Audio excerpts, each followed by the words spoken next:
नमस्कार मित्रांनो, life solution या व्यासपीठामध्ये आपलं स्वागत. आपण पाहत आहोत आनंदी आणि सुखी जीवनाचे मार्ग. आजचा आपला विषय आहे की या जगातील कोणतीही गोष्ट विनाकारण घडत नाही.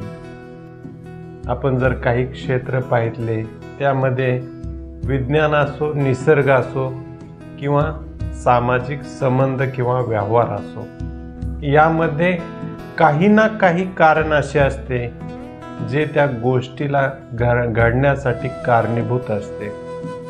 त्यामध्ये आपण जर सुरुवातीला विज्ञानाचा विचार केला तर विज्ञानामध्ये लागलेले शोध, त्यामध्ये गुरुत्वाकर्षणाचा शोध असेल, प्रकाशचा असेल, मोटारचा असेल, इंजिनचा असेल, घड्याळाचा असेल, मोबाईलचा असेल किंवा वेगवेगळे अनेक असे हजारो शोध असतील. यामागे काही ना काही कारण आहे किंवा काही ना काही कार्यकारण भाव आहे असं निश्चित म्हणता येईल.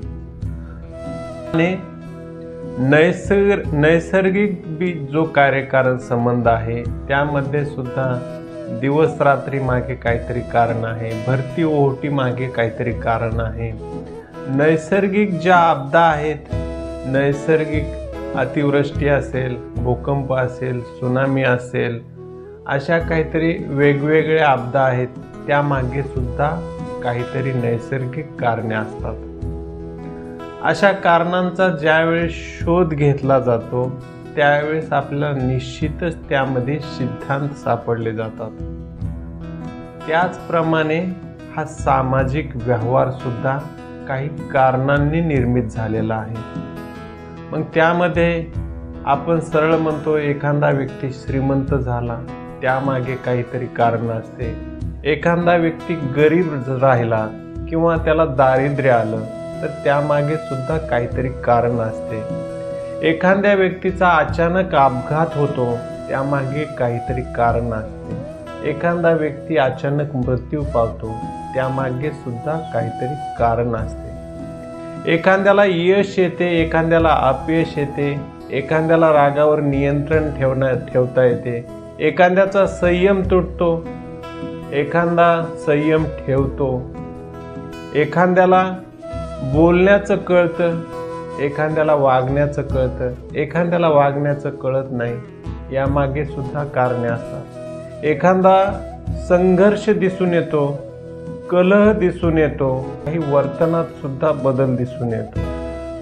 अशा प्रकारे ज्या वेळेस सामाजिक व्यवहारामध्ये कुठली ना कुठली गोष्ट दिसून येते त्यामागे सुद्धा बरीचशी कारणे असतात.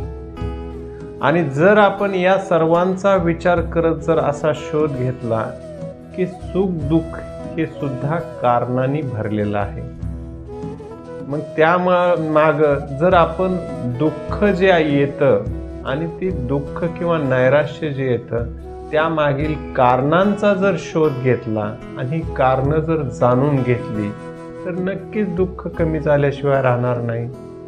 मग दुःखाची कारणे काय असतात तर त्यामध्ये असते व्यक्तीची कृती आणि विचार.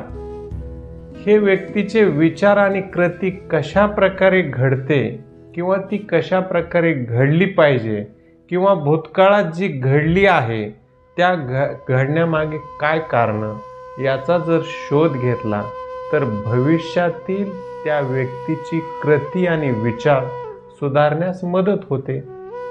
आणि अशा प्रकारे जर प्रत्येक व्यक्तीची कृती आणि विचार जर सुधारले गेले तर त्याला दुःखापासून मुक्ती मिळते आणि सुख आणि आनंद मिळतो. त्यामुळे जर प्रत्येक गोष्टीच्या पाठीमागील कारणांचा जर शोध घेतला आणि अशी कारणं जर जाणून घेतली तर नक्कीच तुम्हाला दुःखाचं मूळ किंवा दुःखापासून तुम्ही थोडंसं बाजूला होऊ शकता किंवा दुःखातून मुक्त होऊ शकता आणि तुम्हाला सुख आणि आनंद मिळू शकते, हे इथे निश्चितपणे सांगता येते. जी कारणं आहेत त्या कारणांचा शोध घेऊन त्यामध्ये जास्तीत जास्त कसे सकारात्मक दृष्टिकोन ठेवून तुम्हाला सुख आणि समाधान मिळवता येईल यासाठी प्रयत्न करणं गरजेचे आहे. म्हणून विश्वातील आणि जगातील कुठल्याही गोष्ट घडण्यामागे किंवा कुठलीही गोष्ट होण्यामागं काही ना काही कारण असतं. कोणतीच गोष्ट विनाकारण घडत नाही. म्हणून जर आनंदासाठी तुम्ही अशा कारणांचा आणि अशा पाठीमागे असलेल्या कार्यकारण भावाचा जर शोध घेतला तर नक्कीच तुमचं जीवन आनंदी आणि सुखी झाल्याशिवाय राहणार नाही, असं मी या ठिकाणी सांगेन. आज आपण येथे थांबू. धन्यवाद. नमस्कार.